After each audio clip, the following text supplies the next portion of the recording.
Amazonians, ladies and gentlemen, good evening and welcome to this very important broadcast. The Amazonian War Draft 2023, Award 23, the federal draft is finally here. We have waited, and today we'll be living the reality of it.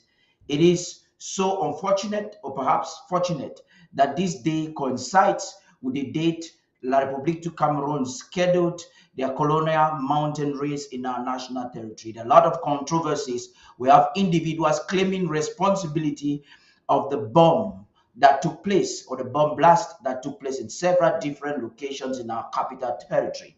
What was the interim government's role to stop this colonial activity in our homeland is some of the discussions we'll be having. Unfortunately for me, I have Barrister Fru Johnson, the SOS for Special Operations and Defense and National Security of our homeland is here also to answer questions. What role did the interim government play? What are the days going to look like ahead of today as we Amazonians come together to draft for the federal capital?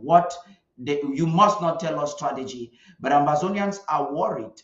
Did the interim government do anything? We understand that the interim government is not taking any responsibility for civilian attack. But were these civilians just caught in a crossfire or a target that was meant for the oppressor? These are questions that we hope to provide some answers before the draft begins. And right after this break, we'll continue the discussion. Stay tuned.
Good evening, SOS Zama. Good evening, Barrister Fru Johnson. You're welcome. Thank you for opting to serve the nation of Amazonia at this very critical time. It's a moment away from the federal draft that it has been highly anticipated. It has been highly promoted by this platform. We've had a series of discussions in this regard. Amazonians are hoping that this could be the succor after Cameroon invaded or infiltrated our self-defense apparatus, watered down our efforts for close to 2 years. We're thinking that this is the Messiah that is going to come true, and that is being vetted today. But that notwithstanding, today we've seen videos. Several civilians have been attacked in a bomb, I would say about 4 bombs that exploded in the federal capital territory today, this day, that the colonial government was enhancing a colonial activity that has been banned by this interim government. We need to know as Amazonians. Now, this is not strategy, Comrade Zama. I will really be very hard on you. What did you do is some of the questions you're going to be answering to us. What did your government do to make sure that this was not going to take place in our homeland? I listened to you during defense briefing, actually not directly taking responsibility of whatever happened at the home front. But did we just sit to watch? What did the interim government do? Are we the ones that planted the bomb? Who planted the bomb? Is it La République du Cameroon that planted the bomb and is targeting our civilian population? Whatever it is, we would just like to know what the interim government did. Who were they targeting with the bombs, if at all the interim government was involved? If not, what else did the interim government do to stop this. Barrister Fru, you're here to examine some legalities. It's unfortunate we will not be having Barrister Tim Desea because for some health reasons. We hope that as the program progresses, Barrister Ghana will join us for us to continue the discussion. Welcome once again. Thank you for joining this broadcast. Thank you. Thank you, Barrister Fru, Paddy. please. Thank you. Maybe I should start with you, SOS Zama. It's important. We are in a very critical time, and our people would like to get more assurance why they have to fund your initiatives. Talk to us, please. Uh, Today is the 25th, and it's been reported quite often that today would have been the mountain race. This mountain race has been a contention for 5 or 6 years now. So that's nothing new to Ambazonians who are, especially in Mboya and Fako, who are uh, the locality where these activities are held. We've been accused, or our detractors have accused us for not doing nothing to prevent it from happening, not going out to mow our people because they are out. But we want to best put it as such that the role of this government is to defend the territory. We are going to do what we have to do the best we can without mitigating a lot of casualty for our civilians. In this situation, we could not have had a lot of impact because our civilians are there. We are not going to go kill them out because they disobeyed or because they attended something um, out of their own interest. Because the people are forced to sit out there. The people are called are marshaled from the neighborhoods and pushed to go to those areas. There's no reasonable general or reasonable commander who is in the field is going to sit down there and target our civilians. They are the very essence that we are fighting this war. We are not going to go out there and mow them down like some people think. But yes, evil things happen in war because there's a breakdown in law and order. Um, the people were attacked. The people were either deliberately or indirectly fell prey to those attacks. But we know how La République du Cameroon operates. It does all it's been doing this for quite some time now. So we know how they operate because these citizens, they want to drag our citizens away from supporting the ARFs. They want to put a wedge between us, and they will do these things. This is not the first time. They did it before in Bamenda. They've done it in Kumba. They've done it in Munya. So it's not the first time. Every time they have this gathering, they come up with these things to brand us as terrorists. I want to say equivocally said that this IG and the ARFs on the ground do not deliberately target civilians, do not deliberately attack people who are non-combatants in this fight. La République has been a perpetrator of this, and there's no reason why we should have attacked citizens who were out there to watch it, even though an illegal activity in our community. Um, so we cannot say we did anything, we didn't do anything to the fact that this IG did not plant or send our citizens or our citizen soldiers to go attack our own citizens. We live with these people in our communities. We haven't killed them. We didn't kill them for 60 years. We are not going to start now. Okay, we did not, do not, will not. The they did what we do, what we can do. All of that deserves answers tonight. Barrister Fu, please. Yes, Paddy, thank you very much for inviting me. I want to go very straight to the point. I watched the videos very carefully and analyzed them very carefully. You see, the intention was not to hurt any of our civilians. It was like a warning to La République du Cameroon. The intention was not to hurt any of our civilians. Unfortunately, one of the popcorns, a vehicle climbed and parked on it. A white a white van, a white SUV. If you look at that video, you will hear somebody commenting. He parked and the popcorn was under it. And we had said the population should not come out for this. But people in Boya think that they are living in their own different world. They are not living in Amazonia. Particularly, Francophone population has made our people to think that nothing should happen in Boya, nothing should happen in Victoria, nothing should happen in some parts of Paco. And when I mean I mean the lower part of Paco, that's from Boya down to Tico and Victoria. Listen, when that vehicle packed on top of that IED, the IED exploded and got the vehicle. With petroleum, the vehicle that has fuel, the vehicle exploded, and those that were around there, that's where the casualties came from. If you look at the other IEDs, they were not intended to harm anybody. In fact, the people who did it taking care of the population, making sure that the population is not the target. The target was to warn La République du Cameroun so that they know that we are present everywhere.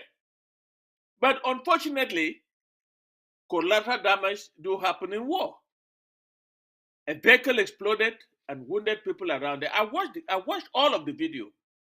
In fact, I watched the video that about the vehicle that I'm talking. There was commentary. Somebody was talking from there. So that's what happened. We are not going to say we take responsibility or we don't take responsibility. We are at war. We are at war. And at war, collateral damage does happen. I have just heard a lunatic in the name of Christopher Anu trying to claim. I'm coming there, Barrister Fru. All right, Just all hold right. your I'll peace. listen to that We'll be because there I have very something. soon. But I have something to say about that. the interesting part of this is the interim government fighting in all fronts, fighting in the media, looking at the impression, setting an image for the nation of Amazonia, is diligently communicating what is happening on the ground. And Cameroon is doing the same. But like you said, a lunatic, because you have people purporting themselves whatever title they have given to themselves. They are communicating in a way that can jeopardize our face before the international community. And this is this quite of concern, SOSMA. What do you think? I don't think you find a war of existence worrying about international community. If the international community was concerned enough, they would have been in Amazonia.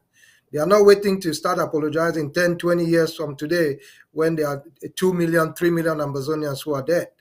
Um, Going back to the thrust of that question, the idea that anybody is sitting out to take advantage of what has happened in Amazonia to say take perhaps a chick shot at this government, it's really something wrong with their head. Our citizens are being hurt in every direction, and you want us to fight a war thinking about the international community. I doubt it, and I don't think we have to fight with any restraint waiting on the international community. The international community is acting all over Europe, it's acting in Asia, but why is it not acting in Amazonia? Why are the other African countries who are nearby not acting? They are not asking questions that they should. We should not fight this war with our hands tied in our backs, worrying about what other people are saying. We cannot breathe. And when you cannot breathe, you have to take your hand and take off the guy's hands off your neck to be able to breathe. So we are doing that, and we'll do that with all the means we have available. Even if it's rocks, sticks, stones, grenades, bombs, we will use whatever we have.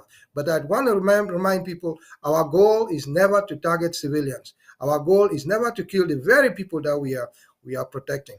But if you find yourself in harm's way, I'm sorry. That's just the nature of war. Some people have to die for others to live.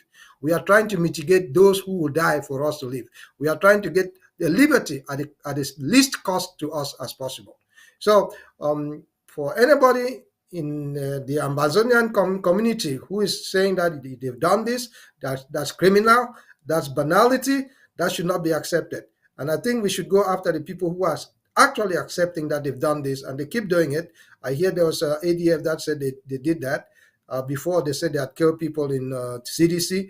Uh, Whoever is doing that, be it La Republique or their proxies, I think they should be brought to book. And I think that's what we should be looking at this stage, not looking introvertly that we should fight this war restrained. We should not be restrained.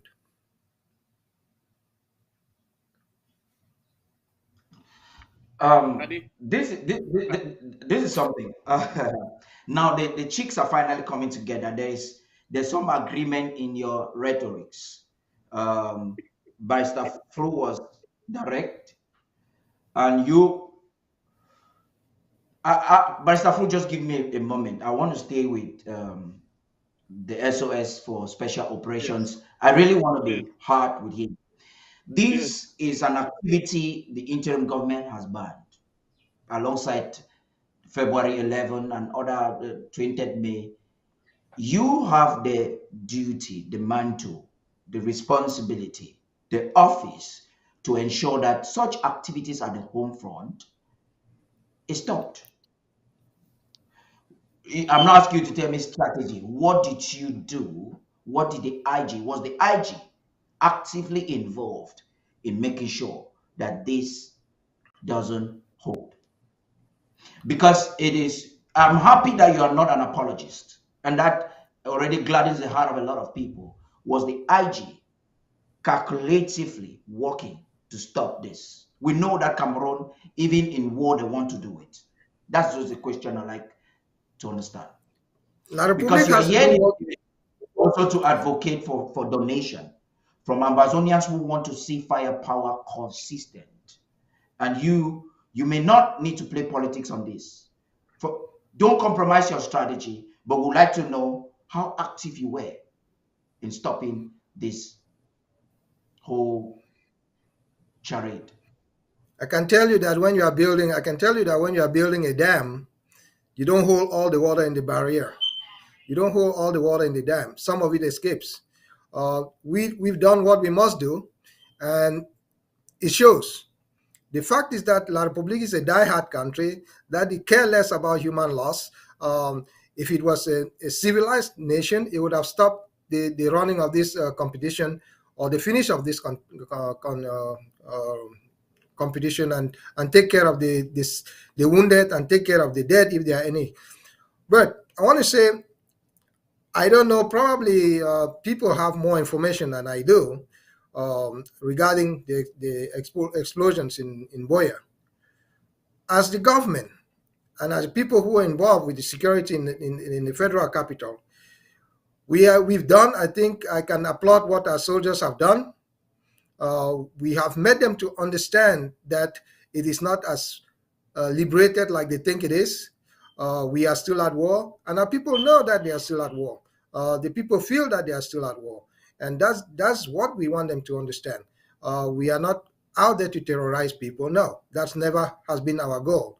But we are going to fight this war the best way we can, and how we've been fighting it. We've not done badly in 7 years. It's taken them 7 years, and they've not been able to master any part in Amazonia. They said 2 weeks, and it will be done. We are still at it, and every day that goes by, we are getting better and better and better at it. You have to remember, Victoria is next to Douala, and all these people can pay 150 francs, and they are in Victoria. So a lot of those people may not have been our people, because we told our citizens in Amazonia, and they are very kind at that, they stay home. So any person who might have been hurt probably came from East Cameroon. And I'm not saying that because they came from there they should have been hurt. No, anybody who targets civilians is guilty of every crime they could be charged of. But at the end of the day, you are asking me the question that I should tell you what we did to stop this fight. I won't tell you that, because we did quite a few other things that sometimes they are seen, sometimes some others are not seen. But we can assure our citizens that this fight has been going on for 7 years, not because we have not done nothing for 7 years, but because we've been doing everything to put a stumbling block to the Murudas who are coming in from Yaoundé. And it's going to continue, and it's going to continue at an accelerated rate. And that's why we are coming back to our citizens to do contributions, because those bullets don't come out, we don't get them with IOUs. We have to pay cash for all those stuff. We don't buy guns with IOUs. So we are asking all of them to do their contribution and do the best that they can do. And we are asking a minimal contribution. We are not asking them to give their mortgage money to us. We are not asking them to give their food money to us. We are asking them to give them some of their money. And most of us in the Western world, most of us in the diaspora, be they in Nigeria, in Ghana, in Sierra Leone, in any part of the world, is able to do a minimal contribution to this fight. And every person's minimum contribution gathers a lot of steam, and a lot of public feels the heat when we do that. And they are feeling it, and they've been feeling it every week. They're going back to their hometown with caskets and all that. As I said, we do not derive a pleasure killing people. We have to do that because their legs and their boots and their necks, their guns, and they are all over our necks. We can't breathe, and we have to breathe. And the only way to do that is to do what they expected of soldiers. Soldiers go to war to die, and soldiers go to war to kill. The person who goes back home is the person who kills first. And we'll try to do our soldiers to do that first at all times. Yeah, you have a right to answer and or not to answer. I have a right on behalf of the Amazonian people to also To ask you. ask. Baisafu, what do you think about this? Yes, you have that Before right, we buddy. even But let me carry a message. SOS has already laid the groundwork. Let me carry the message. Any activity that is carried out by our enemy on our territory, every civilian has been warned and told that that activity is a legitimate target of our forces on the ground. Look, I took time to explain the videos that I saw. I have them on my phone. Those videos are very telling. It was not only one explosion, buddy. There were many explosions. But this particular one that wounded the population is the one that was unfortunately a vehicle packed on and exploded that vehicle and wounded and killed some three people. I am meant to understand. I don't know. I yeah, cannot verify a lot of others are in the hospital as yes, we speak. yes. I cannot verify the real statistics of that event. But this has to tell our people that if you see any activity that La Republic is organizing on our territory, stay away from there. We have warned and warned and warned several times. The Mount Cameroon race is a legitimate target of the Ambazonia Restoration Forces. Let's make it clear to the poor population. Don't go standing on the public on the sideways and cheering people in a war zone where it doesn't happen. And the population of Boya and Limbe should be told over and over because they behave as if the other parts of Amazonia are the only ones that are a target by La Republique. They too are a target. So whenever La Republique is organizing an event like what happened today, you saw La Republique policemen riding motorcycles and their military all over the place. That is a legitimate target in this war. But in war, you have collateral damage. Collateral damage coming from accidents and unforeseen accidents. Because if you notice Stray where the way bullets. those if you notice where how those explosions took place, they were meant not to harm the population. Because if all those explosions where a population was a target, it would have been a disaster.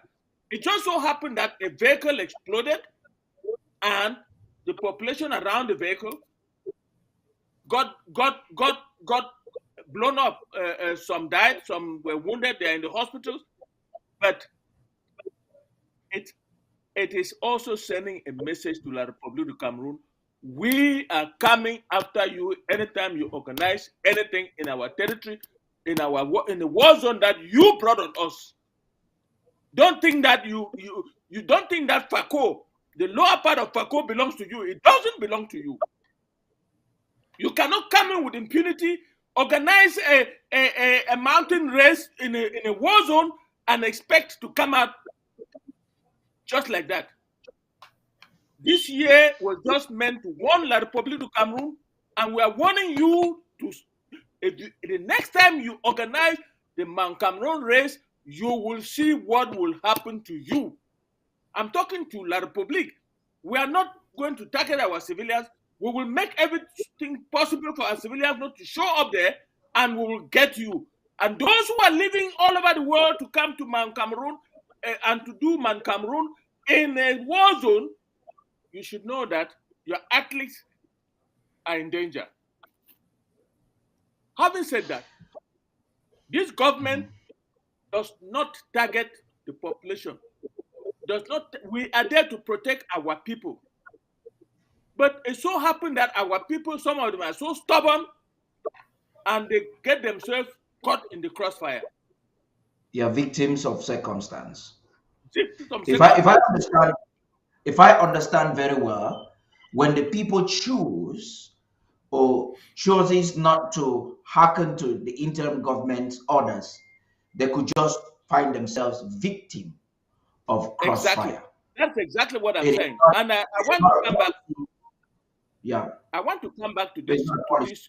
to this idiot who came out sitting somewhere in Houston, Texas, and taking responsibility for something he knows nothing about. It's an idiot. Okay, ADF took responsibility for what happened in Imundoni, and I am calling on the international community to reinforce the fact that the ADF organization is a terrorist organization. The ADF is the one killing our people. They take responsibility for something that they did not do. We know that the Cameroon army did that oppression, and ADF has taken it. Let them No, the take the blame. ADF is a proxy based on our analysis. Is a It proxy is a of the proxy. They are Cameroon taking military. So responsibility. They perhaps should be. They they should. are doing that purposefully. The danger about it is it has a ripple effect because they are purporting as Amazonians and at the same time working for the oppressor. And you heard the president was even challenged with that question during the interview with BBC.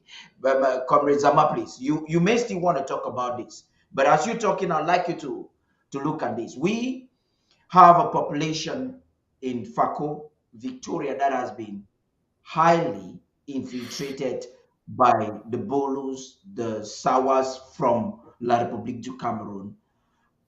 In fact, La République du Cameroon understands this place and they are manipulating our people, intimidating them. But we think that the people can just do themselves some service to stay home. Are you in any way trying to look for a way? Because in human nature, there must always be a policy that helps to regulate human nature. That's why there are laws. Are you thinking that in the nearby future there can be a way where we regulate the behavior, particularly in these areas where French Cameroon is having their strongholds as we speak?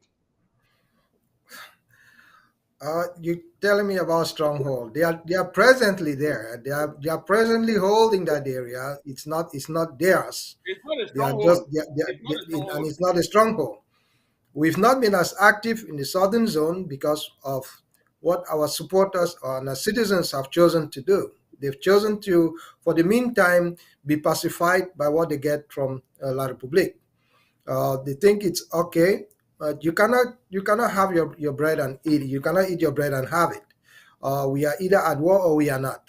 And like Barrister has said, that the people in the southern zone, especially Victoria and Boya, think that it's a safe zone. Yeah, there are always safe zones in war areas, yes. But it's a safe zone that harbors the enemy. So it can never be safe, even for our own people, because at the end of the day, we are coming for La Republique soldiers who are in Boya. We are coming for those who are in Victoria. We are coming for those who are everywhere in Amazonia. It's a war, and the war is targeting your enemy. So we are going to do that. We are doing that. And I want to have people to understand that have been at this process for 7 years. The rate of which we were fighting the war has accelerated. The number of soldiers who are being killed in the La Republique ranks has accelerated. If you see, they are recruiting every now and then, and lots of them are running away. Lots of them are being killed in the field. We are putting a lot of pressure on them. As much as they don't announce their deaths, and we don't care if they do or not, the number of recruitments tells us that we are doing a great job. And our soldiers are doing a fantastic job. They just have to do an exceptional job by using your contributions to fund this war. They're sacrificing their souls, they're sacrificing their blood, and we need your cash. For those of us who are abroad, as I said earlier, we are not asking for your mortgage money. We are not asking for your food money. We are asking for cups of coffee that you drink 4 or 5 of them some days for most people. A couple of beers. Forgo some of those beer. Give those things to the citizens of Amazonia. Protect the soldiers by giving them the weapons they have to use. We are asking this. And we've asked this for 7 years. We are not going to go back to the fact that we're going to go back to La Republique. The genie is out of the bottle, and it cannot be put back. And water doesn't flow back uphill; it goes downhill. There's no way we are going to go back to the status quo. We are not. There's no way we are going to go back to a special status. And the only thing that can satisfy our thirst for freedom is freedom itself. And we are not going to be negotiating that. There's nothing we can do with La Republique at this stage but to really sit down and iron out terms of separation. We know it's going to cost us something, but we want to know what that something is, and at what cost we will pay for that. That's just the price of liberation. It costs money, it costs people, and it costs souls. And we are prepared. We've been sacrificing some people for some of us to live. So it's just non-conforming of our traditions in Amazonia to do the things that La Republic is trying to insinuate that we do. But at the end of the day, we know what we are, we know who we are, and we are not going to compromise those characters and traits that we've inherited from our parents and grandparents. We are Anglo-Saxons, and we are from Amazonia, so we are a special people. And I think we are doing the best we can do with the limited resources that we have, and we are asking for more, and we will do more. And La Republic is responding. They are they are going home. They are going home by the number of people who are deserting. So I give a strong congratulations to all the people who have been contributing to this fight. We need your knowledge, we need your money, we need your souls, and all those three go together. Thank you. Now, Barrister Fu, according to Secretary Zama, he really doesn't, he's not worried. His problem for the manner in which some communicate is not necessarily the international community, but we've been on this platform on several different occasions, and he is directly accusing the international community for being disinclined to our plight because they are not taking direct measures irrespective of the historicity and the legality of our cause. Do you agree with him, or do you think that we can coordinate our communication to also try to create more partnership? Paddy, let me say this. We, as a government, our forces as the government forces, we have to follow strictly the Geneva Convention. We do not target civilians. We do everything to get civilians out of harm's way. We are guerrillas because we are not a regular fighting force like La République du Cameroon. Therefore, we always make sure that we warn the population that any activity that is being organized by La République du Cameroon on our territory, which is a war zone declared by them, it's a dangerous place for you to be. And I am sending this warning to La République du Cameroon for if this war continues and they are still a government, because I don't know whether by this time next year there will still be La République will still be a government in the world. But I'm saying that if you are still a government and you want to organize another Mount Cameroon in our territory, you should know that we are ready for you. We are not. We will make. We will develop strategies to keep our populations out of harm's way and face you and the people you bring in to run. We are also telling our athletes of Ambazonian origin, the athletes that are from Ambazonia, stay away from Mount Cameroon race for now. Because we have athletes coming from Kambe and Dongamanto, that is Kambe is in Dongamanto, coming down to Bui and so on. We have those athletes, world-class athletes. But they have to listen to us to stay alive. That this is a war zone. We are at war with these people. Look, Paddy, I can assure you that La Republique is going down on a daily basis.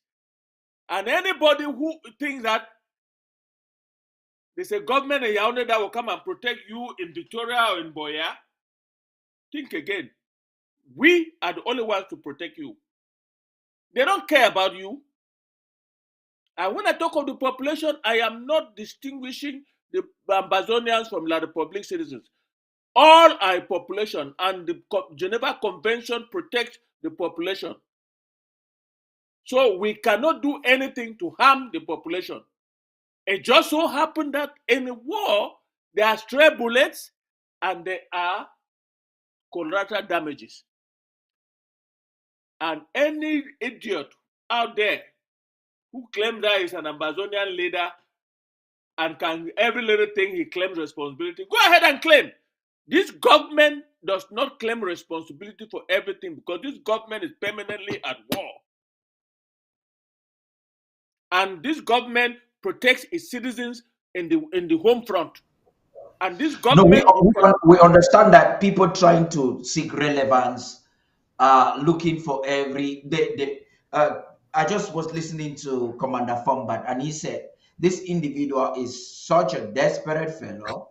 He can do anything for anything. Now I'm coming back to you, Secretary Zama. You before seem you for go back to Sekizama, before you okay, go yeah, back to Sekizama, finish the rest of you. I want to say something here. There is no La Republique to go back to. Our people should know that now. There is no La Republique to go back to. If you are reading and watching the events taking place in Yaoundé and in Yaoundé today, you will know that there is no La Republique for you to go back to. Don't even, as an Ambazonian, don't think that you can go to La Republique and stay and live out of a war zone. You are not in.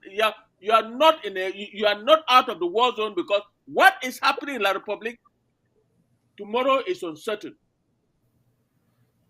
It is uncertain, and therefore our citizens living in Yaoundé and Douala and all the big towns should be made to know that it is that country is uncertain right now, and you should be preparing to make sure you displace yourself back to our territory.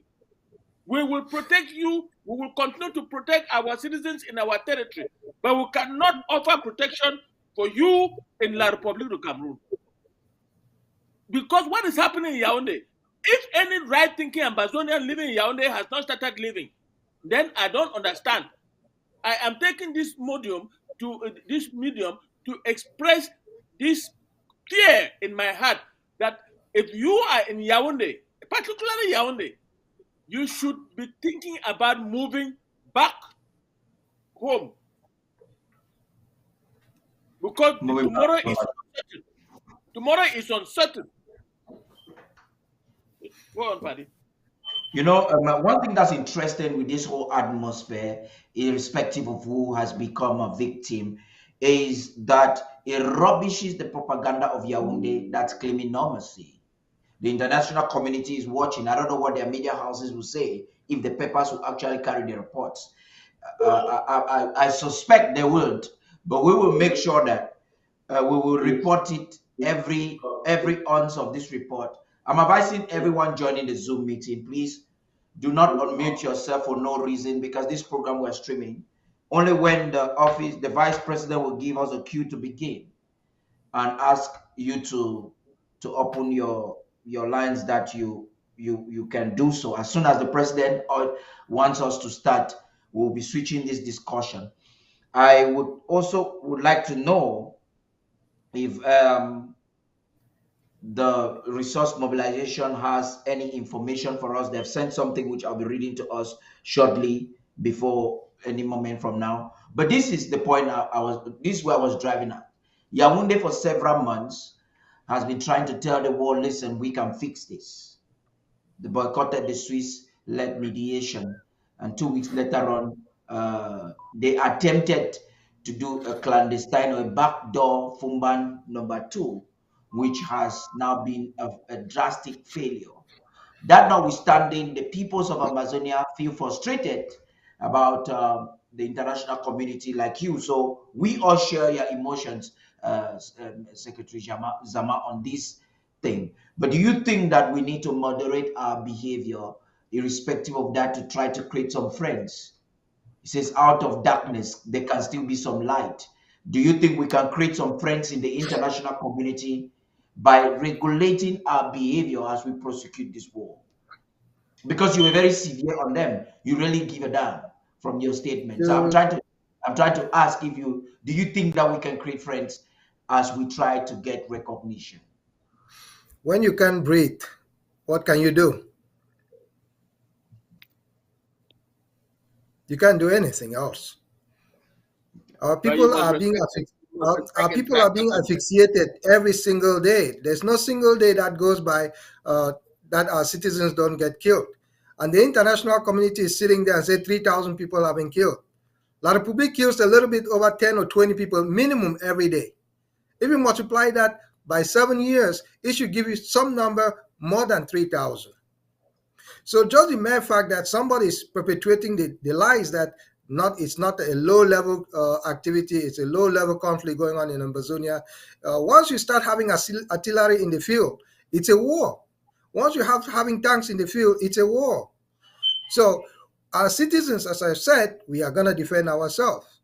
And we are not going to defend ourselves based on what the international community thinks.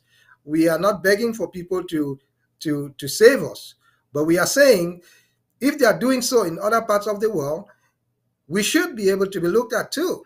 We don't want to have an apology like they did to the Rwandans. We don't want to have an apology like they did to the South Africans, or to the Namibians, or to the Jews, or to any other peoples who have been persecuted around the world.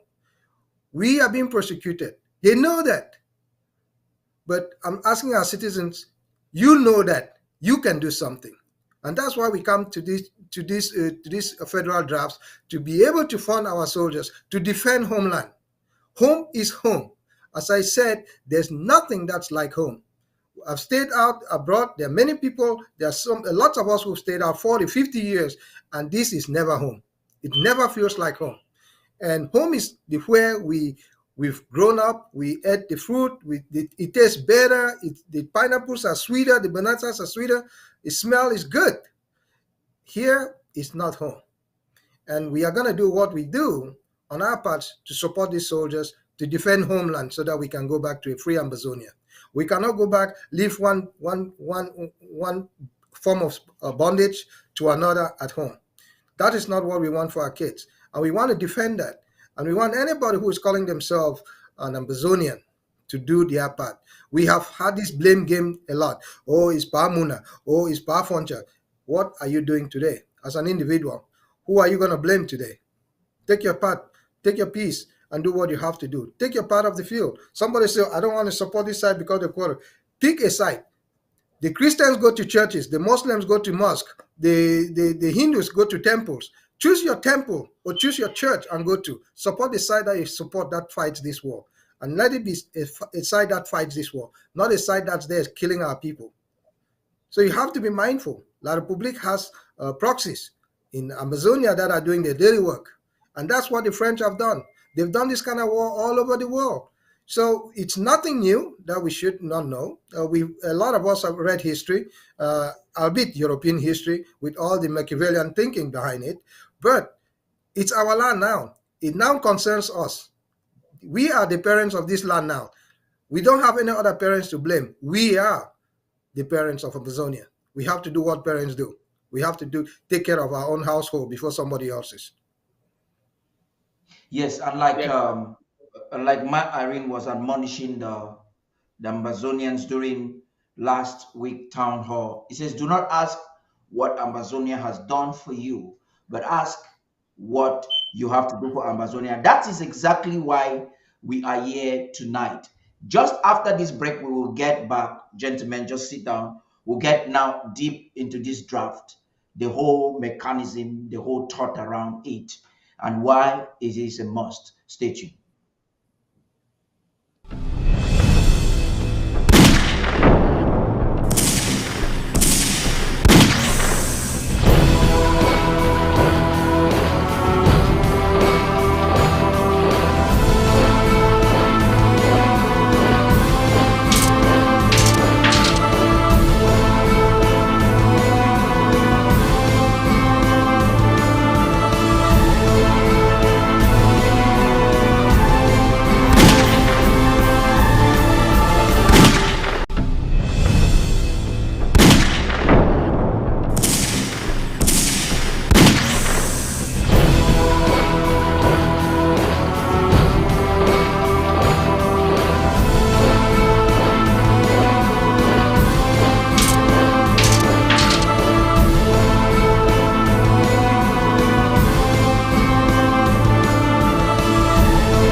We want to start by assuring all Ambazonians that your money is in safe hands, that no penny leaves the National Treasury unaccounted for. We want to talk about aid. What is aid? The aid now, Ambazonia Independence Deal. So we replaced aid. Remember when the coup plotters took CID, our payment platforms? We wanted to come up with something that was very different so we don't get confused with them and us. So that's how we came with that word aid. As you've heard our president say, it does not matter what part of government you serve, local, county, or central government, you should be able to pay aid. Paying taxes to your country is compulsory. It's not negotiable. Whether you're in this government or you're not in this government. The brothers and sisters at home are paying for this with their blood. Our mothers are paying for it with ghost town days. What actually are we giving up? You all know that the world has turned its back on us, and we will rely on nobody else but ourselves. I want us to search our consciences and ask, are we doing enough? Are we actually here to support Amazonia? Are we actually doing our all to make sure our country is free? Our goal is to make sure by the end of the year, or mid-year at least, we have had 1,000 people paying aid. Can you imagine, Mr. President, the person who carries this revolution on his shoulders, he pays $100 every month. We must also lead by example. So for all of you members of government, from cabinet to local government, who have subscribed on aid, we say thank you. Thank you so much. I hear some people say, oh, let's increase firepower on the home front. Increasing firepower on home front means we need more funds in the coffers. We see the war flowing into Ukraine, but no one is coming to our aid. It's up to us to say, yes, we can do this, with or without anyone. It's up to us to say we can become Somaliland tomorrow. Whether anyone recognizes us or not, we recognize ourselves as Ambazonians. And it only starts with our pocketbooks. It starts with all of us looking deep inside us. Remember this money is not going to Iringwa, it's not going to the president, it's going to those that are suffering in refugee camps. If you are out of home, for all of us in the diaspora, there is an opportunity to contribute to fund this government. If there is a will, there is a way. So I'm leaving you with one quote from J.F. Kennedy. He said, and I quote, "Don't ask what your country has done for you, but ask, what can I do for my country?" So fellow brothers and sisters, fellow Amazonians, don't ask what Amazonia will do for you tomorrow. Don't ask what has Amazonia done for me, but ask, what can I do for Amazonia? How can I make this journey to be shorter so we can get home faster? It takes money. It takes our collective efforts. It takes all of us to put our hands in our pockets, go deeper to say, I'm doing this for the freedom of my country. Remember this, those that are on home front, some of them have given their blood. We have mothers that have lost 3 children. We have mothers that don't have hope. We are their hope. Like President Obama said, hope that we believe in. So I hope today we look at ourselves. For those of you who have not paid it, if you have any questions, please, we have a fantastic team. We have Director Padi, we have Chairman Amos, we have SG Peter, we have myself, we have Ma Victoria Yanni, and we are so proud to bring Comrade Abono on our team again. That way, our brother Chiklo, who was a very, very major partner in this program, is not here. But Comrade Abono will be coming in from the National Treasury to pull numbers on a daily basis, because we will be looking on these numbers on a daily basis. Thank you all again so much, and may God continue to strengthen us and change our mind from takers to givers. Long live the Federal Republic of Amazonia, and short live the strong. Thank you.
Okay, welcome back, gentlemen. Thank you for staying there. I thought that break was important so we can get into the subject of today and have it digested before the program begins. There was a question Star Smart asked Nijo, the Secretary of State for the Department of Finance and Social Resource Mobilization, and he tactfully avoided. He just did not only avoid it, he also shifted the responsibility to you. He said, when the ANSC or defense is available, please do ask them that, because they are the. I like Nijo for that. He's very smart.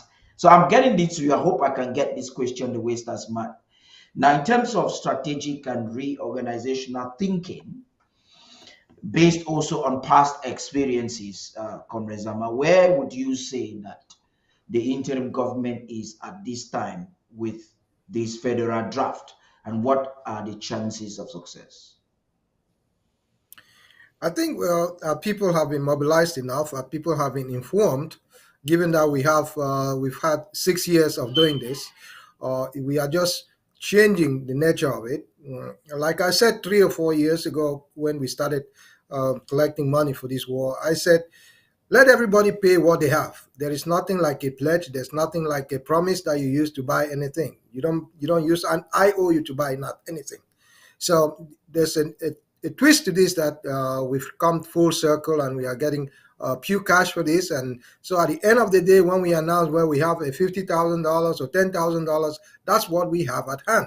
There is nothing like, okay, going back and start trying to collect money. You know that in most places, most non-profits, to collect a pledge, it costs 50% time and money to collect a pledge. And most often, only 15% of pledges are fulfilled after the pledge has been done.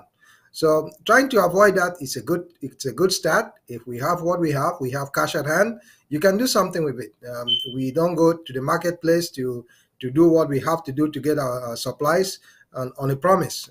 There's no borrow when it comes to that, because once you spend it, there's no way to recollect the property. So at the end of the day, we are doing it. I think it's a marvel turn of net of things to get exactly what we want, and in cash. I think it's going to go a long way than trying to hunker down and ask for this person, and this person say, "Oh, I've not collected it from the LGA, or they've not collected that from the county, they've not collected that from the central government." We have what we have. That's what we're going to use. At least when you have your budget and you have what's in your house, that's what you use. We should be, as a government, use what we have and work within that means to achieve what we have to achieve by liberating Amazonia. Barrister, Barrister Fru, do you want Yes, to react? yes. Uh, for the last draft, the 2022 draft and the 2021 draft, I have been very disillusioned because certain counties have gone mute, and we drafted and paid. Now we have come in with the federal government. We are going to empower the federal government to join the actual fight on the ground. And that is where I think the success lies. But then you can have all the money in your pocket. If you don't spend it, is that money worth anything to you? Or you can have all the money and keep it, and your wife or your son embezzles it. Would you carry out the project that you wanted to carry out? I am not saying this by casting aspersions on anybody. All I'm saying is that this year of acceleration, the federal government will come in and accelerate, and it will come in as a partner to join the LGAs and the counties in this fight. I overheard a debate where somebody was saying, "Oh, the counties are being they want to kill the counties." No, we are going to drop the counties in is it June, July, August, or July, August, September? We are drafting not only the federal government but also the counties as usual, counties and LGAs as usual, so that they have the resources to manage the forces that they have. We have the resources to back them up where they are in difficulty. The federal government is going to enter this fight, and it will change the tempo of the fight. There will be acceleration from all angles. And that is why I am sending the message to La Republic of Cameroon to know that we are going to accelerate. Carrying any activity on our zone, we are drafting today like we have never drafted before. Look, I am talking here. Somebody may listen and say, Barrister, what have you done yourself? Listen, before I came here, this morning I have paid my draft. I've already paid my federal draft before I came on the air. And I expect every red blood Amazonia. We are not, like somebody said that word, we're not begging. It is an obligation, because our people are dying on the ground. Our boys and girls who are fighting on the home front are fighting and dying, and we sit here in the comfort zone. We have to remove the dollars like our own fight. It is our own fight. Everybody should come on board, please. If you know that I am here on exile and I'm not living, I don't have a really good income, and I make sure I draft because I don't have a right to stay alive when a child who is defending the national territory dies on the war front. So I should, my own death is making sure that if I have to eat 3 times a day, I eat only once or twice. The rest goes for the fight, so that I am also contributing to the death of that young man or young lady who's dead on the war front. This is a draft, and drafts are compulsory. The word draft is compulsory.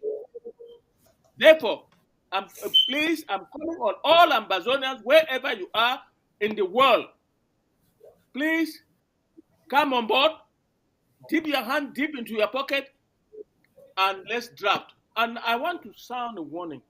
There are some people in this America and even in Europe who are millionaires and they are not taking part in this fight. Some of them say that will not think. How that will not think?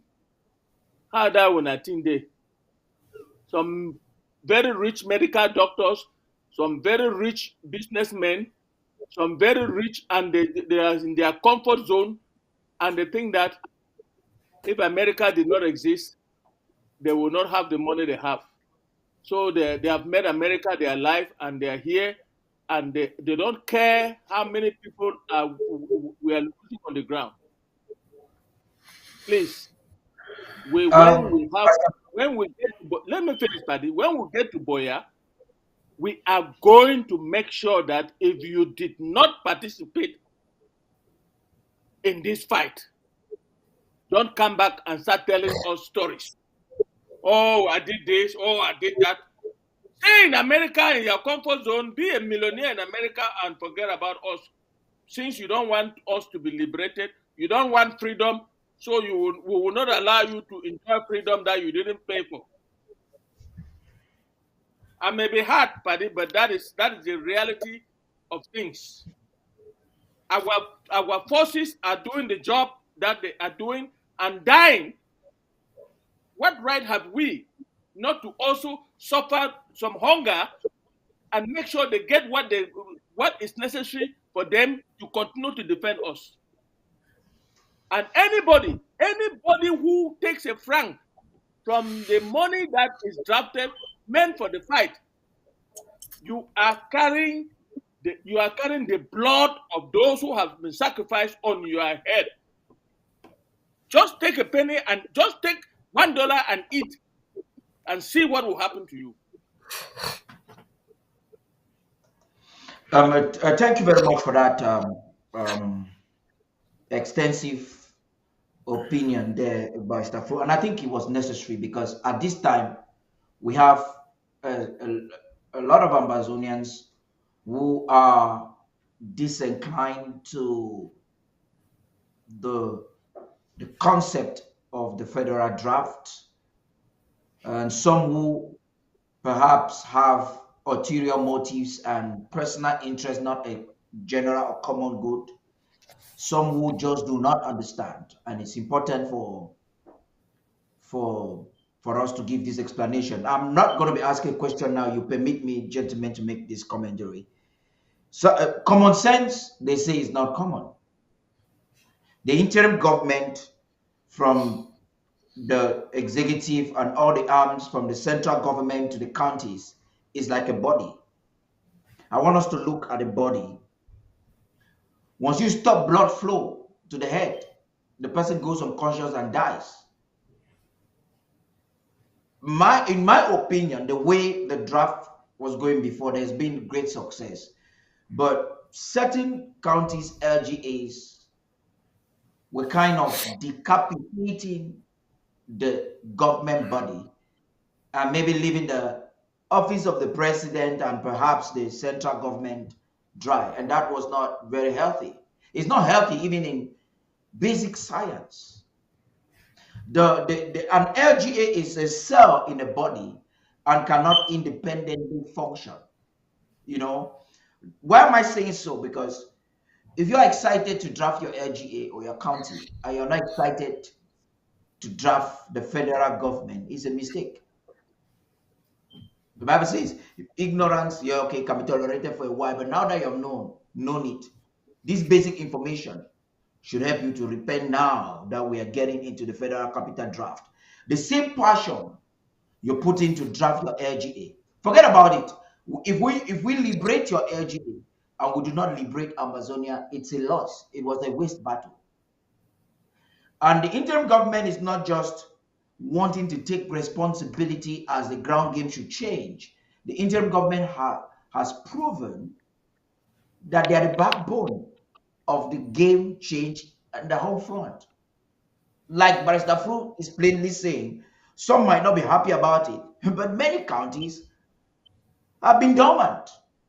In fact, the Secretary of State for Resource Mobilization said on TV on Monday when we invited him that there are still counties that have been holding money for the past 2 years of the draft. And he was trying to justify that perhaps some of them have reasons for it. I don't think that they have reasons for it. That they didn't have a strategy and they didn't have a plan, they could not use the money. They should have given it to the federal government to put in use. Because in as much as we know, I remember Comrade Zaman coming to you now, perhaps you want to react to this. We were discussing in 2021 in a meeting that Abongwa organized, and you expressed frustrations that you had strategies that could not be executed because counties had Obasabi, everybody had their own opinion. People knew. So when the government strategizes and they get back to counties and counties are not willing to execute. Perhaps you want to react or talk on this in this regard. I think when we started this, we were trying to democratize war fighting, which is usually a centralized kind of issue. It's very difficult to micromanage local government areas, counties, and then it comes to the federal level. But as a government, we have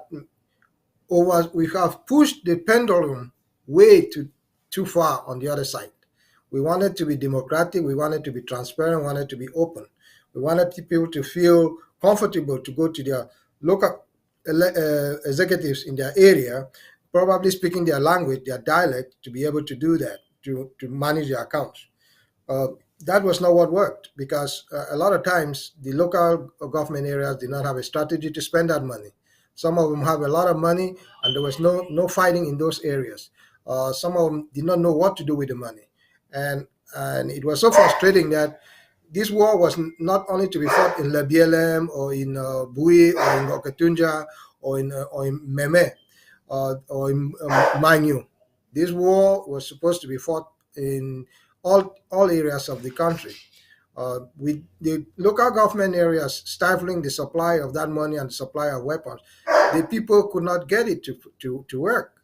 So the new formula, which should streamline the flow of money back and forth to the treasury and to the field, is really reduced. And so we're going to see much fluid movement of things, men and material in the field and in the battlefield. And it really gives me some pleasure to really say, at last, I'll be able to talk to the soldiers and say, yes, it's coming and it's coming. It will be there tomorrow and it should be there tomorrow. We cannot plan operations and wait for funding for 2 weeks. That's when we get our soldiers get defeated, our soldiers get corrupted, and it's so difficult to get these things going in the field. But at the end of the day, the draft is just that. Do your obligation. Your obligation is to defend Amazonia. Your obligation is not to wait for America to come and defend Amazonia. We have Amazonia. The return on investment on our parents, and our brothers and sisters back home are sending us abroad. A lot of them sold land, a lot of them dispossessed themselves, a lot of them put themselves in uncomfortable positions to send us abroad. This is the time we have to give a return on that investment, at least to protect them. And that's the minimum we can do as citizens of Amazonia. And it's not something that somebody has to tell you to do. It is a default position that we should have. As I said, it's a categorical imperative that you must do it. It's just like breathing. The Europeans are doing it to the Europeans. We are not Europeans. Nobody is doing it for us. Who should do it for your household? The Ambazonia people are a family. One of us is hurting, everybody hurts. So we are asking for you. Unfortunately, we have to ask. But we don't want to say nobody ask me. No, we are telling you we need your money. We need your money to fund this fight. And we are not funding this fight for ourselves. In the Western world, we are okay. I quite remember when I came here in the 80s, there were areas in this Michigan that we could not go to. There were areas in Atlanta that we could not go to. There are areas in Seattle that we could not go to. But these people in this country fought for what we are enjoying. But we can sit and say, oh, these people are lazy. These people are this. We complain about. It's our turn to what we must do for other people to benefit. In my village, they say the palm tree or raffia tapa is it goes to the bush on alone, single-handedly. But when it's time to drink, everybody drinks. Speak Gemba, am I correct? Do you speak Gemba? You speak Gemba, am I correct? It's in Gemba, man. It's in Gemba. Saying in Gemba because I can understand that. I grew up in Mancon, so I can understand a little bit of it. Say it. I like to hear it, the Rafiat stuff. Just say it in Gemba a little bit. I think people watching everybody watching Tama affair around now, they'll be excited to know that you could bring that proverb to them. I'll let Tata do that. He's the one who just left Cameroon. I will give you some statistics, and yes, I will tell you why we took a big risk to decentralize this revolution. If you look at where our people are fighting and producing results,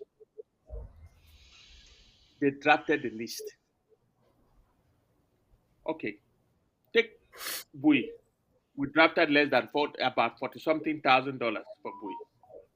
For 2022, Ngokutunja, it was less than 100,000. Donga Manton, it was less than 50,000. But look Manu. at Momo, 220,000. No, Manu, it was drafted less, and Manu is producing results. It's doing good. Yeah. Yes, but look at Momo. You cannot tell me that La Republic is not fighting you, so you cannot fight. Have you taken the territory and kept it? No.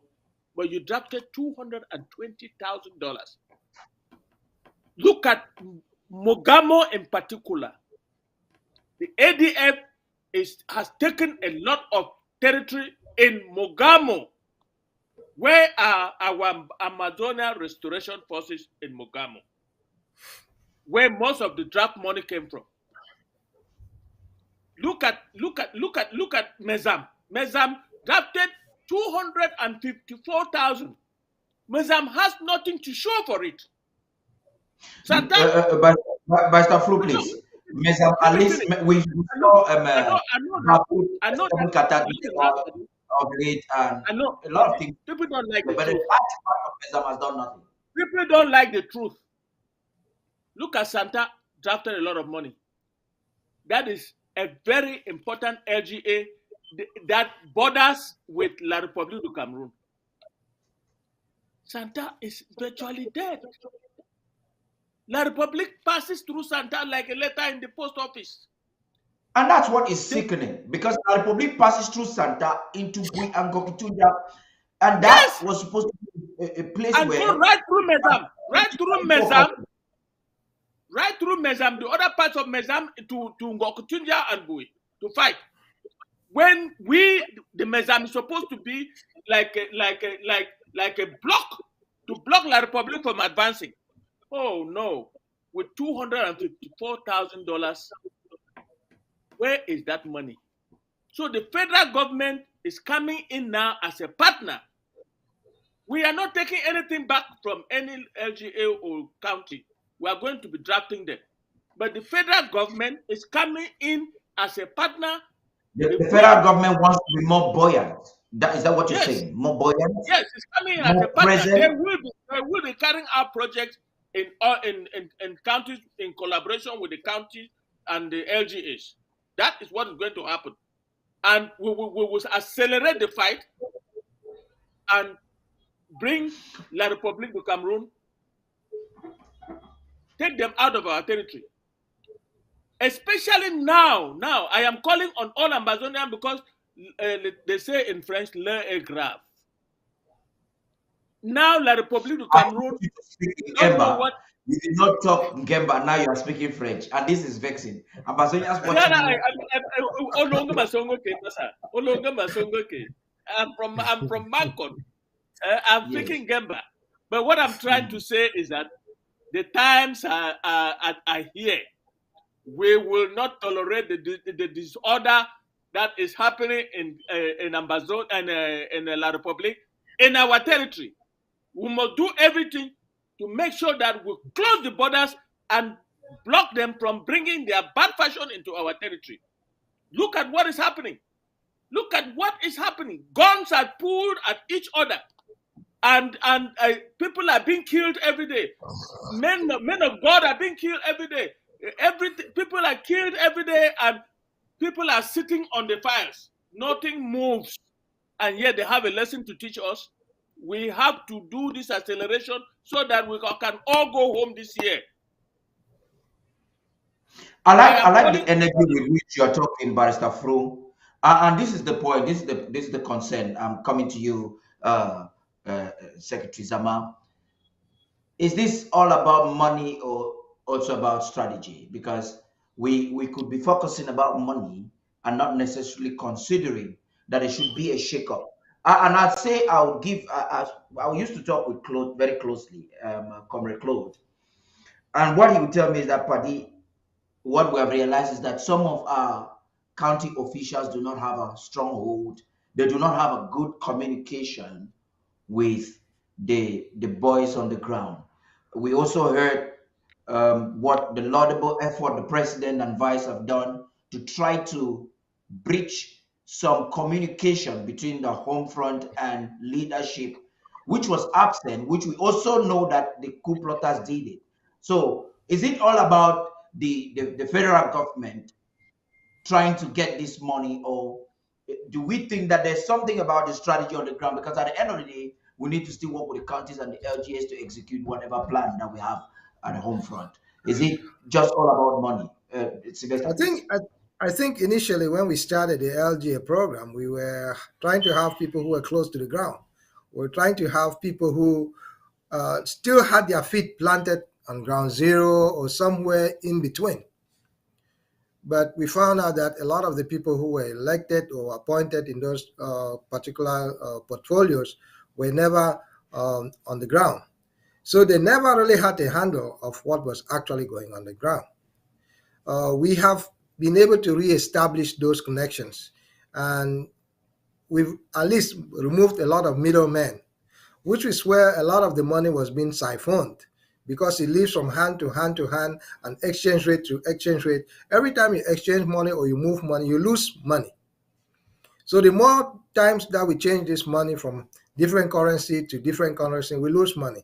So it doesn't get the same amount that we started with. So those projects sometimes were not settled or were not done because of exchange problems or because of intermediaries not being able to handle what we were supposed to handle. And by the way, we are dealing a lot with irregularities in the way we have to deal with this war. Um, I want to say we are fighting this war from where I'm sitting to in any point in Amazonia is at least 10,000 miles, and we are fighting a war that's 10,000 miles. Is not easy because there are lots of logistical nightmares that we have to go through. Had it been we had a friendly country, say around our neighborhood, it would have been easier for us to go in and out. We can man mark these things. We can go in and out and see what's going on, what's being done, what's not being done, what to correct, and do that at a quick notice than where we are. Sometimes we have reports of things that happen and it's already a week old. We are no different from fighting a war in the 18th century when it took weeks and weeks and months to get information. We get information, but that information is so bulky. It's less specific. It's not time sensitive, and we get lost in the whole trove of information that we cannot use. Uh, that is being cut off by this present form of drafting. We still say it's a partnership, it's a symbiotic relationship between the federal government and the local government communities because we still have to deal with your locality. Who best do you know to work in the locality? Say somebody goes to my locality now in Mancon or in Santa or somewhere in Bafut, uh, they will not be able to tell if you come from Mahimen or you come from Meme or Kumba or Kembon to those areas.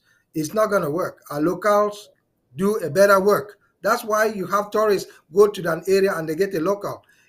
Otherwise, they would have gotten a cartographer from the city to go with them in the bushes. They look for somebody who knows the bushes, and that's why we're depending on the locals. Know exactly where it pinches. They know exactly where their shortcuts are. They know exactly where the enemy can come in. So that's why we granted that. But we are not taking that responsibility from them. We are not taking that activity from them. They still have to participate in this war because this war cannot be won from one location. It cannot be won from Lebielem. It cannot be won from Bui. It cannot be won from Gakut. It's an entirety of the community, and everybody has to do their part. Even though they say there's war not going on it's a war going on everywhere. The fact is that I tell our soldiers, don't waste your time shooting these things on video because if you are not safe, there's no sense. There's no idea, it's no good sense to do a video when you expose yourself to risk. And that's why we don't have a lot of the films. These people die every day in battle. Their soldiers die every day in battle. We lose soldiers in battles, and we are asking for the less effort we have to do. The further away from the enemy we can take out the enemy, the better for our soldiers. And that's why we are coming to our citizens to provide us the methods, the means to get the methods we can use in the field. And I think that's the sooner we can do this, the more the enemy bleeds, the better. But I'm saying that until it reaches a point where there's a high, I quite remember we had a bunch of Amazonians who went to the Bundestag, which is a German parliament. Now we're talking to parliamentarians. They tell us, oh, there are 200 and something wars going around the world right now, and they've not killed enough people in Amazonia. If we are waiting for that to happen, for people to intervene, then we are at our own peril. We are our own savior. At one time, I did a group called Amazonian Salvation Army, which was supposed to do a lot of other things in this war. We have to be our own salvation army. We are not waiting for no person. There's no caravan out there running to Amazonia. They are running away from Amazonia. So we should be our own people. When the fire is burning, if the firefighter can't come for your family, what do? You don't stand out there and say, "Oh, help, help," and your family is burning. You You see, will go one, in there. one, one thing that is flattering, I would say it's encouraging with what you've said, in all that you've said, is to establish the fact that the interim government is not coming to usurp even the power some people were already thinking they have that they don't have. It is a symbiotic relationship, meaning it is mutually beneficial for a common good for the nation.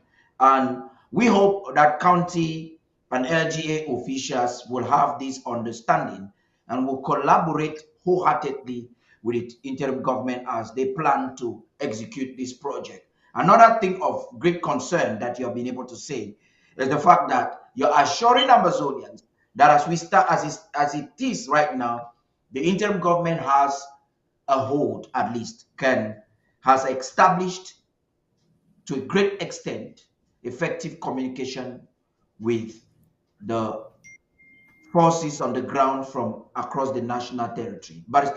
Barrister Fro, it would appear you want to make a contribution. Yes, you have made a very important, you have pronounced a very important word, effective communication. Do you know that there are some LGA officials or leaders who don't communicate with the forces with our forces on the ground? And an example is that when we in IOC we're trying to collect the 20% from all the units, LGAs. I became an enemy to so many of the leadership of the LGA because they were not willing to pay the 20% to the federal government. That to me translates to the fact that those same LGA people that were reticent to pay their 20% to the federal government were not even taking care of the restoration forces on the ground. So where was the money? Lost between the draft and the leadership of the LGA, and the little that trickles down to the restoration forces was not enough. Or what happened? Because we have had a lot of complaints from our forces. Oh, the LGA no do we know nothing. Now we the struggle. Now we now get for send we money. That this all that was happening. I am not saying that it is in every case true. No, but I'm saying that at this time these structures need a partnership with the interim government, and the interim government has a hold now on the ground. The proof is that the lava storm brought about popcorn, and the popcorn is so effective on the ground, and that is the project from the federal government. And the federal government now wants to carry that project into the war front and be active on the war front in partnership with the LGAs and the counties. What is so wrong with that? They say change. Change is the only thing that changes. We cannot, if we have tried 2020, 2021, and 2022, and we have seen that 2022 was so less effective, why don't we modify and bring in the federal government as a partner to carry out important projects in the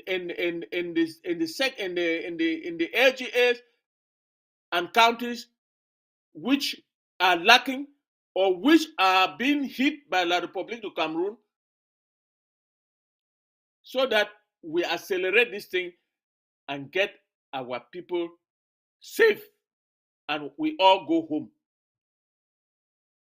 That is the change that I've seen, and I'm very hopeful that it is going to happen if all of us put our hands on deck.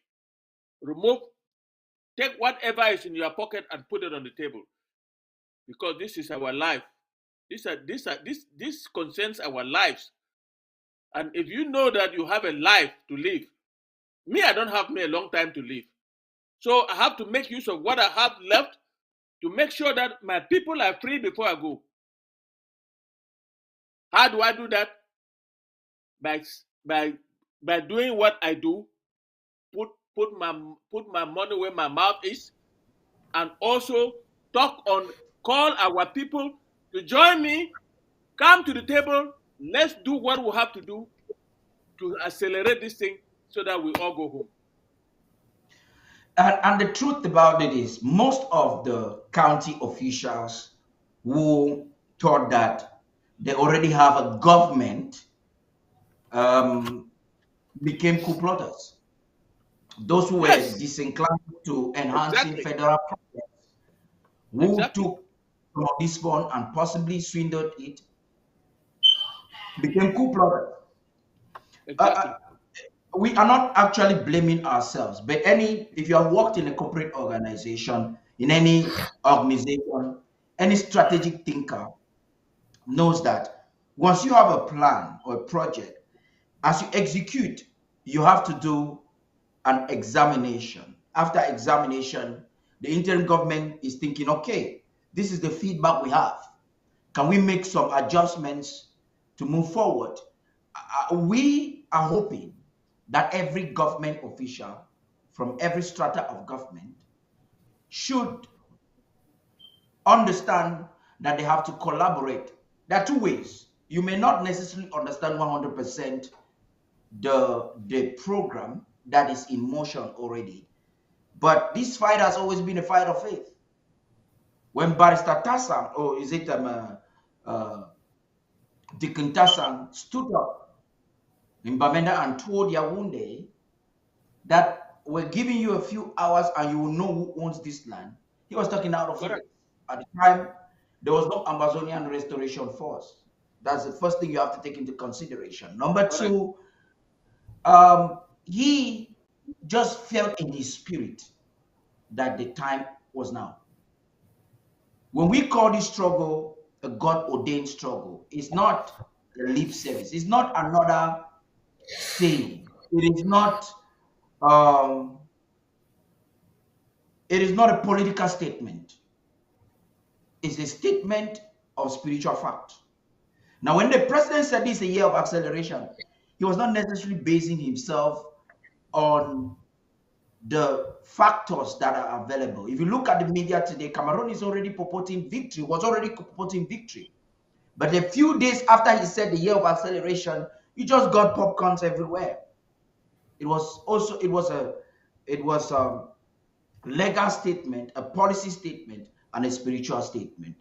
As we are rounding off this phase to encourage people, a lot of people are already in the Zoom. I'm encouraging those who are co-hosts in the Zoom to be proactive to add people, share, and invite many more people.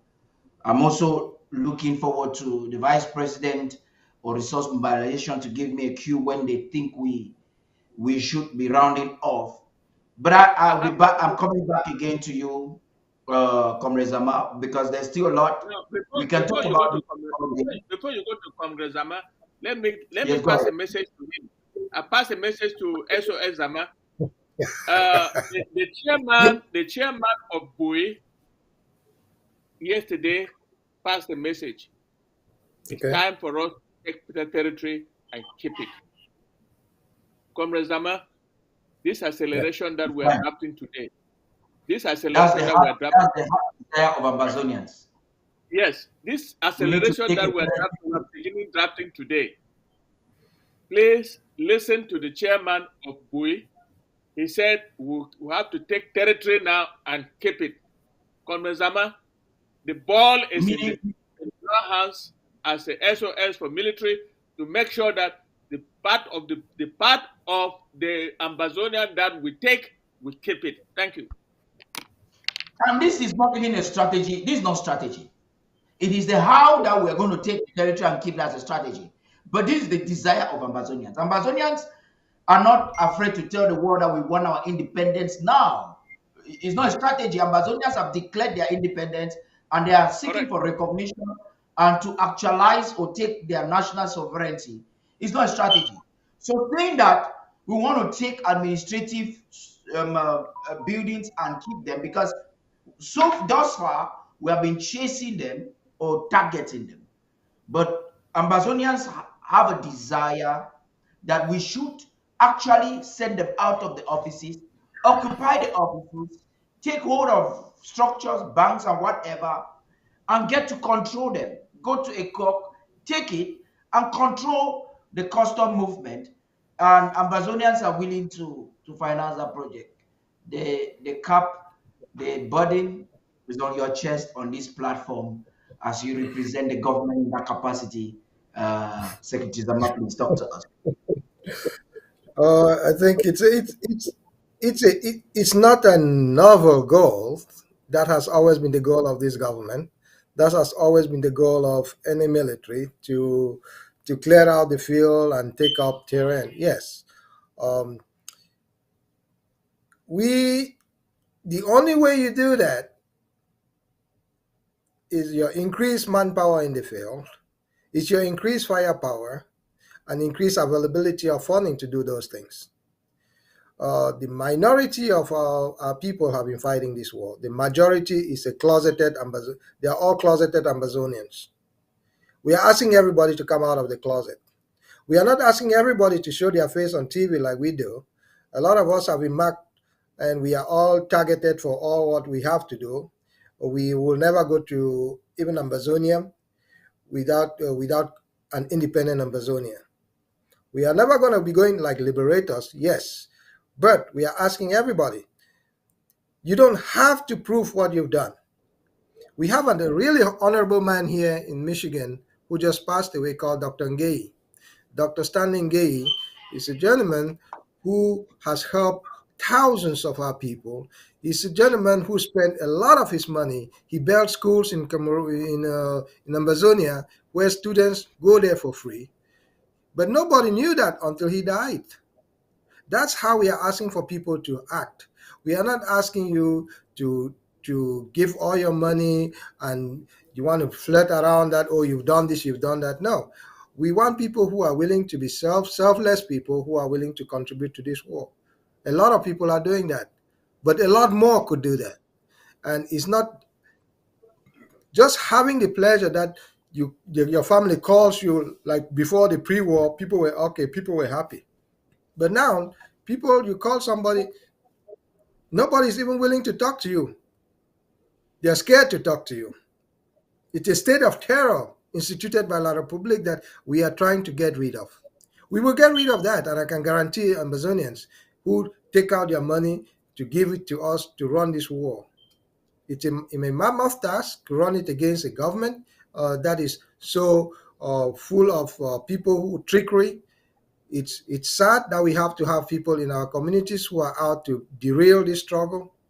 But at the end of the day, the oxygen that flows on in Amazonia cannot be separated from those who contributed and those that did not contribute. So we have to do what we must do. We contribute the most we can contribute to fight this war.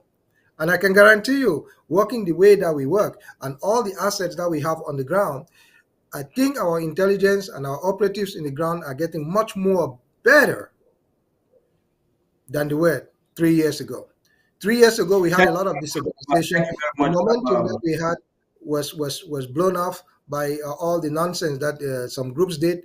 But we are all on mark. We have gone back to the setting line. The gun has been shot. We are all in a race. We are trying to understand and to do what we have to do, like clear terrain and hold those areas. As soon as we do that, there are strategic places that we are working on to hold those terrains. It might not be as common places like people think, oh, Bui will be the one. No, not necessarily. But we will Thank defend you very every much. inch of Thank you very Amazonia. much. I understand that Amber One is already in the Zoom, and the Vice President has indicated that we need to transition into the Zoom. We will definitely be halting our broadcast on social media and every social media platform, but we'll be streaming at the home front. We'll come back live when the president will be addressing the nation this evening. I am calling on those of you who are watching us on Facebook and on YouTube. Locate the Zoom link. I've just shared it for you there. Locate the Zoom link and join the Zoom meeting right now. Thank you very much, gentlemen, for filling in the gap this evening and helping us to have this brilliant discussion.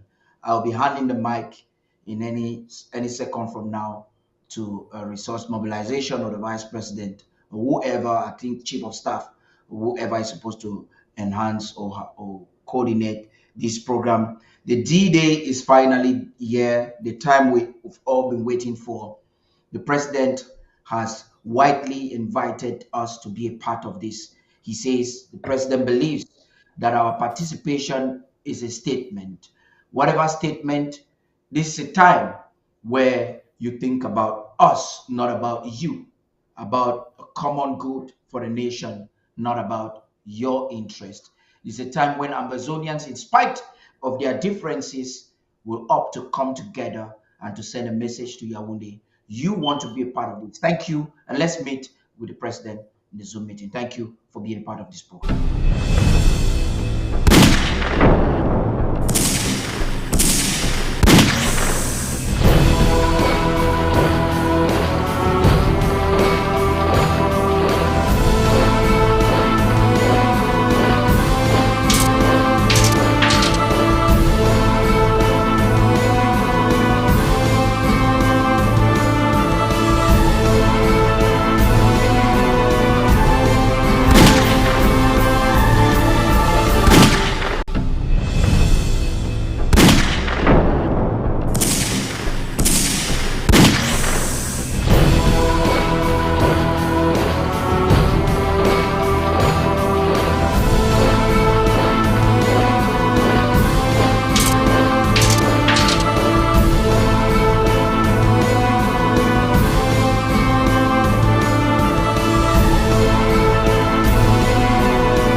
Fellow Ambazonians,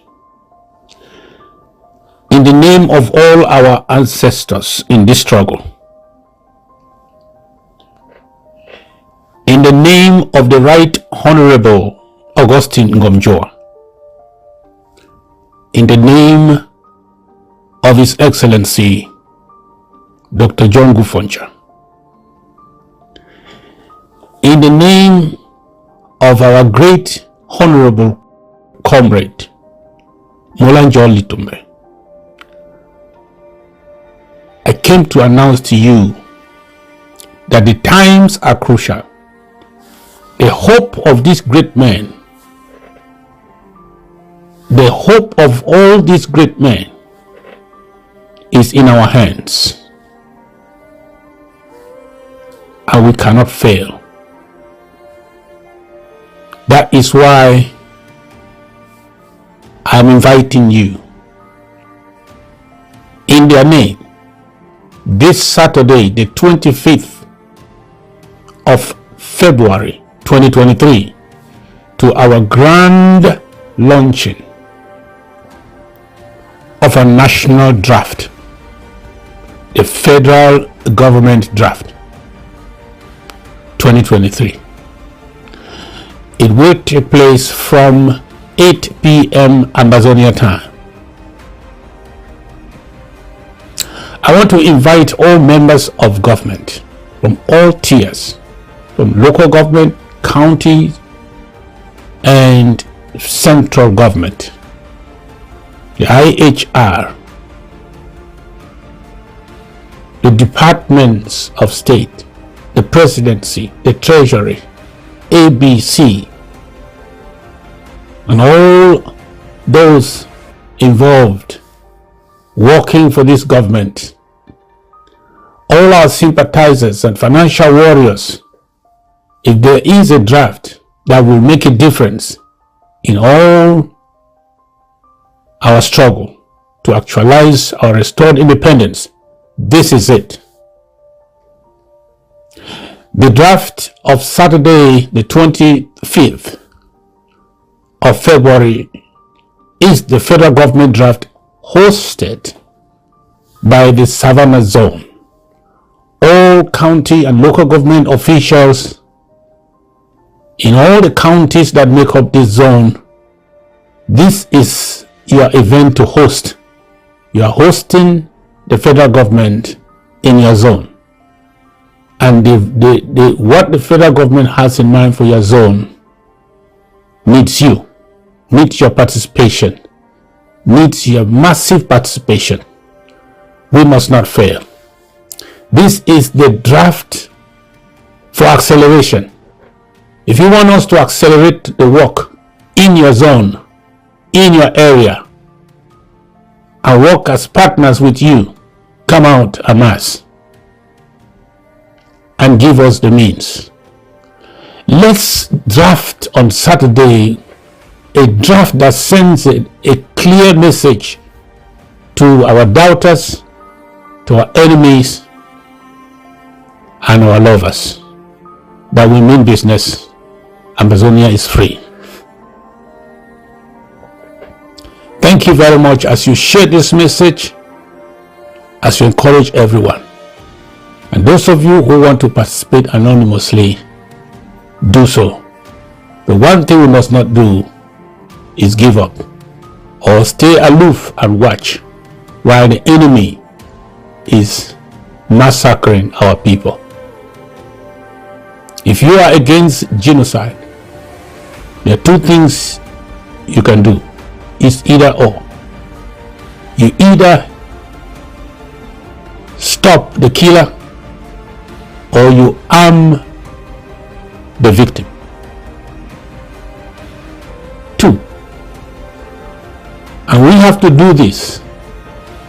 And we need you. We need your resources. Whether you are from anywhere, whether you are anywhere right now, even if you are in the home front, we welcome your participation and sacrifice. God bless you. Amazonia is free. Thank you.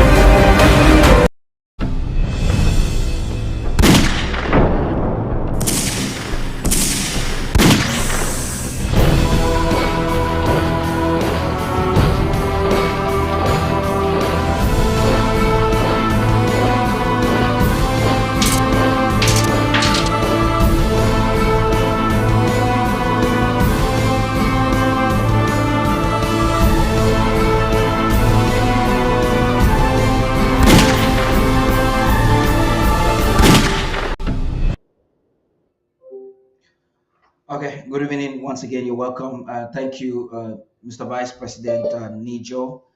I think I would like to hand the mic. You can have it. Thank you. Thank you, Comrade Padi. Thank you, you and the team, and Barrister, and of course, Comrade uh, Zama for sharing all the wisdom that they have on today's happenings in our capital city.